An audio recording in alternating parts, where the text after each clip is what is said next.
Bawal munang mag-out of the country si dating House Speaker at Leyte Congressman Martin Romualdez. Naglabas na kasi ng precautionary whole departure order ang Sandigan Bayan sa gitna nga ng plano niyang magpa-check up umano sa Singapore. At para sa update live mula sa Sandigan Bayan sa Quezon City, may express report si Camille Samonte. Camille, ano raw ba ang naging basehan nga ng Sandigan Bayan dito sa inilabas na HDO?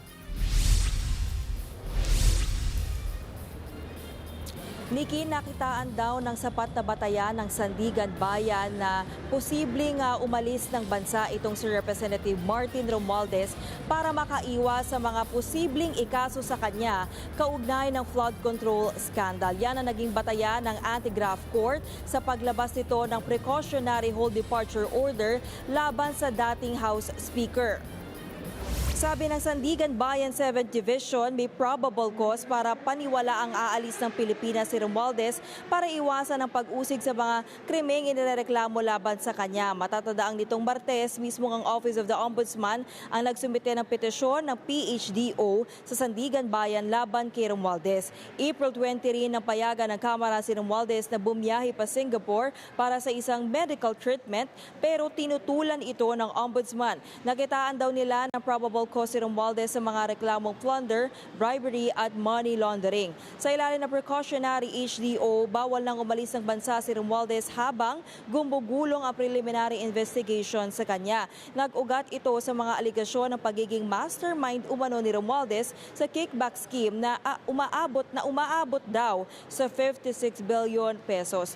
Niki, sa ngayon wala pa namang bagong pahayag ang kampo ni Romualdez pero una nang sinabi ng kongresista sa kanyang video message na dapat ay sumunod ang ombudsman sa rule of law at due process kaugnay ng mga reklamo laban sa kanya. Nikki?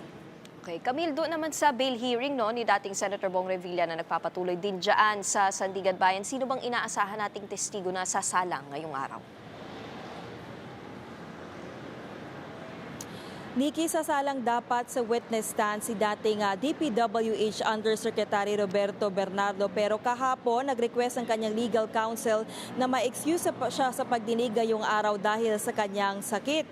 Sa isinumiting medical certificate ni Bernardo, meron daw siyang chronic rhinosinusitis, follicular pharyngitis at acute bronchitis. Nagpagamot daw siya sa Asian Hospital and Medical Center at kailangan magpahinga ng 5 araw. Ipinag-utos naman ni Sandigan Bayan 3rd Division Associate Justice Carl Miranda ang court medical officer na iberipika ang kondisyon ni Bernardo at tukuyin kung seryoso ba ang kanyang sakit para hindi siya makatestigo sa pagdinig ngayong araw.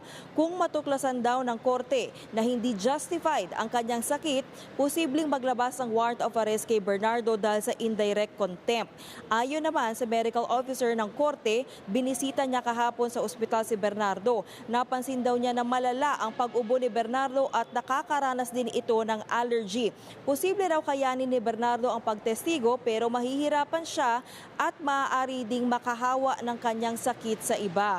Kung wala naman daw komplikasyon sa kanyang sintomas, pwede nang humarap sa witness stand si Bernardo sa Biyernes. Nagmanifest naman ang legal counsel ni Revilla na i-waive ang pagtetestigo ni Bernardo kung hindi siya makadalo sa pagdinig bukas. Nikki, iginiit ng mga mahistrado na maglalabas sila ng sabina para iobliga si Bernardo na dumalo at humarap nga sa pagdinig bukas at sakalang nila didesisyonan itong manifestation ng depensa. Ngayong pagpapatuloy naman na pagdinig ay nakasalang yung dating aide ni Bernardo na nakakaalam sa umano'y delivery ng kickback kay Revilla. Yan muna ang latest dito sa Sandigan Bayan. Balik sa iyo, Nikki.